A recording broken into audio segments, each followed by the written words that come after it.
ഈ പറയുന്ന പരാതികളുടെ പാർട്ടിക്കകത്ത് ലഭിച്ചിട്ടില്ല എന്നും അത് ലഭിച്ചാൽ അപ്പോൾ ഞങ്ങൾ നടപടിയെടുക്കുമെന്നും പ്രതിപക്ഷ നേതാവും KPCC പ്രസിഡന്റും സംഘടനയുടെ ചുമതലയുള്ള AICC ജനറൽ സെക്രട്ടറിയും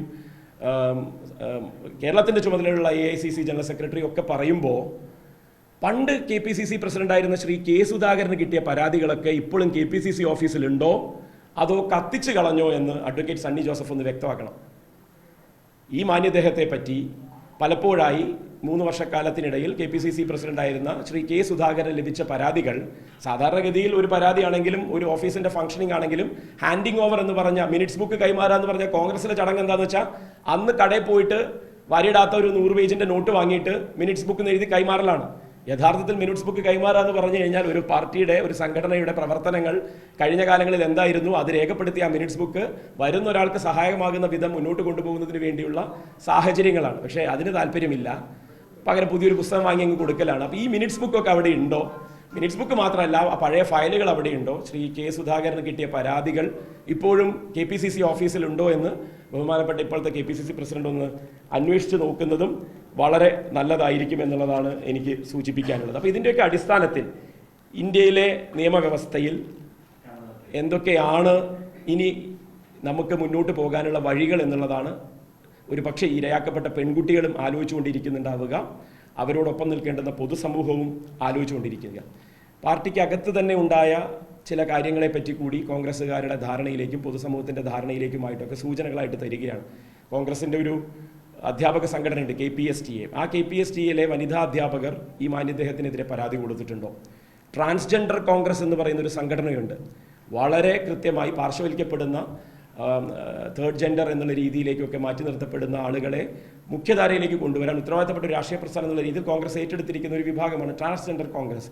ആ ട്രാൻസ്ജെൻഡർ കോൺഗ്രസുമായി ബന്ധപ്പെട്ട ആളുകൾ എത്ര തവണ എത്ര പേരോട് പരാതി പറഞ്ഞിട്ടുണ്ട്? ഒരു MP-യുടെ കഴിഞ്ഞ ടേമിൽ MP ആയിരുന്ന ഒരാളുടെ കുടുംബത്തിൽ തന്നെ ഇത്തരത്തിൽ ഏതെങ്കിലും പരാതികൾ ഉയർന്നിട്ടുണ്ടോ? ഇതൊക്കെ മാറ്റിവെച്ചാലും ഈ മാന്യദേഹത്തിൻ്റെ JNU കാലഘട്ടത്തിൽ ഡൽഹിയിൽ സംഭവിച്ചതുമായി ബന്ധപ്പെട്ടിട്ടുള്ള പരാതികൾ, ഡൽഹിയിൽ ലഭിച്ച പരാതികൾ എന്താണ് ചെയ്തത്, അതൊക്കെ കിട്ടിയിട്ടില്ല എന്ന് ഇപ്പോഴും സമർത്ഥിച്ച് നിൽക്കാനാണോ താല്പര്യം? കാരണം ഇതൊക്കെ പുറത്തേക്ക് വരും. അഹങ്കാരത്തിൻ്റെ ആൾരൂപമായി മാറിക്കൊണ്ടിരിക്കുന്ന ഒരു യുവ നേതാവ് എന്ന് വിളിക്കാൻ പറ്റില്ല. ആ വ്യക്തി ഇപ്പോഴും പറഞ്ഞുകൊണ്ടിരിക്കുന്നതിനെയൊക്കെ ഇതിനിരയായി പോകേണ്ടി വന്നവരൊക്കെ കേട്ടു നിൽക്കുകയും അവരതിനെതിരെ പ്രതികരിക്കുകയും ചെയ്യുന്നതിൻ്റെയൊക്കെയാണ് നമ്മളിപ്പോൾ കണ്ടിരിക്കുന്ന അത്രയും എപ്പിസോഡുകൾ. ഇനി കാണാനിരിക്കുന്ന എപ്പിസോഡുകളിൽ JNU കാലഘട്ടം മുതൽ ഇങ്ങോട്ടേക്കുള്ളതും പരിശോധിക്കപ്പെടേണ്ടി വരും.